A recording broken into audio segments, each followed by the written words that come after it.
Camada de rede. Sobre a camada de rede, nessa aula nós vamos dar uma introdução e falar o que tem dentro de um roteador. Aquilo que a gente falou, um monte de coisa e o roteador fazia isso, aquilo, mas o que tem dentro de um roteador? Como é que ele trabalha? Então, a camada de transporte oferece várias formas de comunicação entre processos, um processo falando com o outro. Camada de transporte, então, vai utilizar o serviço de comunicação entre hospedeiros da camada de rede, porém, sem saber como é que a rede implementa esse serviço de comunicação dela. Então, como que a camada de rede vai executar um serviço de comunicação host a host? Porque de transporte é processos. E agora a camada de rede é de host, então entre hospedeiros. Então, basicamente, a gente tem essa imagem, né, daquela que a gente já viu em outras transparências, onde tem toda essa ligação. Então, eu vou ter aqui esse notebook que quer falar com aquele servidor que está em redes diferentes e coisas assim. Então, qual que é a ideia? A ideia é que a camada de rede transporte os segmentos do remetente até o destinatário. Então, o remetente seria esse notebook aqui, e aí ele vai fazer o quê? Vai pegar o segmento, né, que ele vai encapsular os segmentos em datagramas e passar para a camada de enlace, que aqui aparece como link. No destinatário, quando chega aqui na camada de rede, então ele vai pegar aquilo que chegou e vai entregar os segmentos para a camada de transporte. Então ele vai subir, né, essas informações para a camada superior. Protocolos da camada de rede, em cada dispositivo da internet, eles vão aparecer. Então, a gente viu aqui que não só nesses hosts finais, mas aqui dentro também. Ó como apareceu todo mundo aqui, a camada de rede. Então, tem essa interligação ali dentro. Porém, nesses roteadores, então os roteadores vão fazer o que nesse meio desse caminho? Ele vai examinar o campo de cabeçalho em todos os datagramas IPs que vão passar por ele. E aí ele vai mover o datagrama para a porta de entrada, né? Chegou ali naquela porta de entrada, ele vai transferir para a porta de saída aquele datagrama conforme vai passando por ele ali, até chegar no final, onde no destino que ele precisa chegar lá, esse datagrama. A gente pode analisar nessa figura, ela ilustra bem, porque a camada de transporte é isso.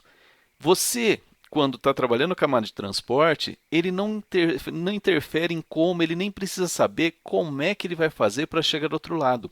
Ele simplesmente envia os dados e não sabe por qual caminho que aconteceu. Porém, quando chega na camada de rede, agora não. Agora a gente vai ter que descer a camada aqui para a camada de rede, então agora interessa por quais roteadores ele está passando até chegar no host final lá do outro lado. Então, isso que vai mudar da camada de transporte, que é a de cima, para a camada de rede, que é a de baixo. Então, agora, a parte dos roteadores em si, os comutadores de pacotes no meio do caminho, eles vão interferir no jeito que vai estar trabalhando, por onde vão passar esses pacotes que estão sendo enviados lá da camada de aplicação. Então, o papel da camada de rede é transportar esses pacotes de um hospedeiro remetente a um hospedeiro destinatário. Então, fazer aquele trajeto fim a fim. Então, a função da camada de rede seria, uma delas é o repasse. Então, quando um pacote chega para o enlace de entrada de um roteador, ele vai pegar esse pacote, né, e vai conduzir por um enlace de saída apropriado. Então, ele vai mandar para aquela saída que ele precisa. E a outra função seria a parte de roteamento. Então, a camada de rede vai determinar a rota ou o caminho que vão ser tomados pelos pacotes para chegar até o saído do remetente, chegar lá no destinatário. Claro que isso daí é baseado em algoritmos para fazer esse roteamento, não é aleatório. Se a gente for fazer uma analogia com a história da viagem, que a gente já viu em outras camadas, lá outros slides, a ideia seria o quê? Então, a gente tem o repasse, que seria, né, essa ideia aqui de você mudar o caminho por meio de um único caminho. Então, eu vou simplesmente pegar daqui e enviar para lá. Só estou fazendo esse repasse aqui. Então, seria, por exemplo, numa estrada, eu vou pegar um desvio aqui para chegar e acessar uma outra estrada. É isso que ele vai fazer. Porém, quando a gente fala de roteamento, não. para o roteamento, o processo vai planejar a viagem da origem até o destino, por onde que vai passar, como é que vai ser. Então, repassar é simplesmente sair daquele caminho ali e mudar o caminho para continuar o percurso. No roteamento, não. O roteamento ele vai fazer todo esse planejamento dessa viagem para chegar da origem até o destino. Então, cada roteador tem uma tabela de repasse. Então, o roteador repassa um pacote examinando o valor de um campo no cabeçalho, né, do pacote.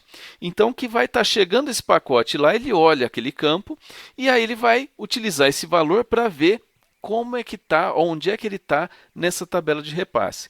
Então, o resultado da tabela de repasse indica para qual interface do enlace do roteador ele vai ter que ser repassado. Então, basicamente, seria algo assim. Chegou esse pacote, ele olha aqui esses valores, né? Então seriam, claro, em bits. Então ele olha lá 0, 1, 1, 1. Cada roteador tem aqui, né? Então vamos subir, e aí cada um tem uma tabelinha, informando o quê? Olha, no cabeçalho, então se for o 0, 1, 0, 0, a saída é 3. Se for o 0, 1, 1, 0, saída 2. 0, 1, 1, 1, saída 2. 1, 0, 0, 1, saída 1. Então, ele vai analisar isso daqui e vai ver qual é a saída que ele tem que ver. Ó. Olhando esse valor, ele vem aqui nessa tabela e fala, opa, saída 2. Então, ele tem que mandar para o enlace 2. Então, é aqui que ele vai acabar fazendo. Em cada um dos roteadores, ele vai ter que fazer essa análise para dar continuidade naquilo que ele vai estar passando. Então, chega o pacote lá, ele analisa para qual lugar que ele vai. Por exemplo, chegar nesse daqui, para qual dos enlaces ele vai ter que mandar. Então, é isso que ele vai estar fazendo no meio do caminho. E, em cima disso, tem o algoritmo de roteamento. Então, o algoritmo de roteamento que vai fazer essa análise, né? Então, através daquele algoritmo, como é que vai fazer esse encaminhamento aí, né? Esse repasse dessas informações de um roteador para o outro até chegar no destino. Mas vem aquela história, como é que são configuradas essas tabelas de roteamento? Porque cada roteador tem uma tabela. Então, a resposta é básica. Um algoritmo de roteamento vai determinar os valores que são inseridos nessa tabela de repasse dos roteadores, sendo que ele pode ser centralizado ou descentralizado. Então, basicamente, quando a gente fala de roteador, a gente está falando de computadores de pacote que vão basear a decisão do repasse no valor que está no campo de camada de rede. Então, esses caras que vão ser os nossos roteadores. Muitas vezes aparece na literatura como dispositivos camada 3. Por que camada 3? É a camada de rede. Então, ao longo das aulas, a gente vai estar falando sobre camada de rede, então vai aparecer muito esse termo roteador aí durante essas aulas. Bom, como é que faz e como é que acontece o modelo de serviço de rede? Ele vai definir as características de transporte dos dados entre as bordas da rede. Então, ele vai sair de uma borda, passa por todo aquele núcleo da rede e chega na outra borda.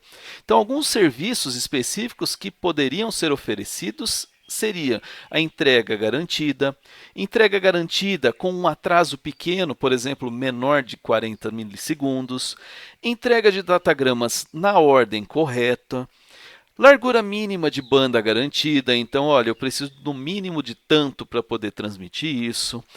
Jitter máximo, né, garantido nesse sentido. E os serviços de segurança também poderiam ser oferecidos, né, seriam serviços oferecidos pela camada de rede.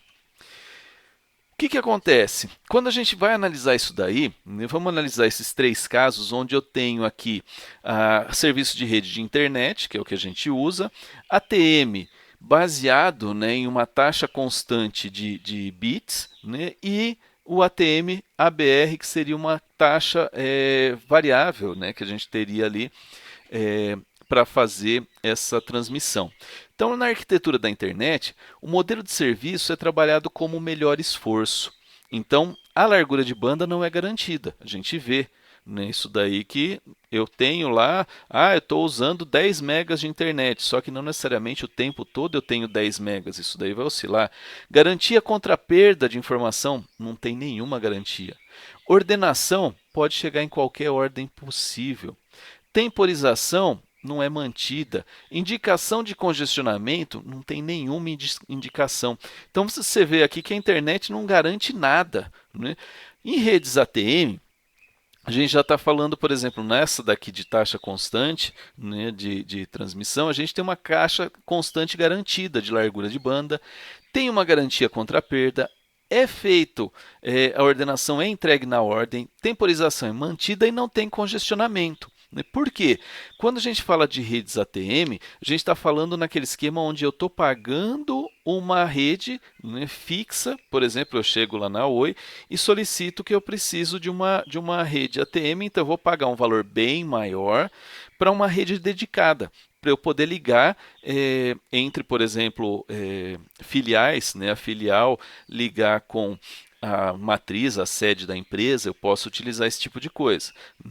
Já a rede ATM, né, onde eu tenho a ABR, eu tenho uma largura de banda mínima, que é garantida, não tenho, né, garantia contra a perda, é entregue na ordem, não é mantida a temporização e tem indicação de congestionamento. Então, ele consegue fazer esse tipo de informação para a gente ali.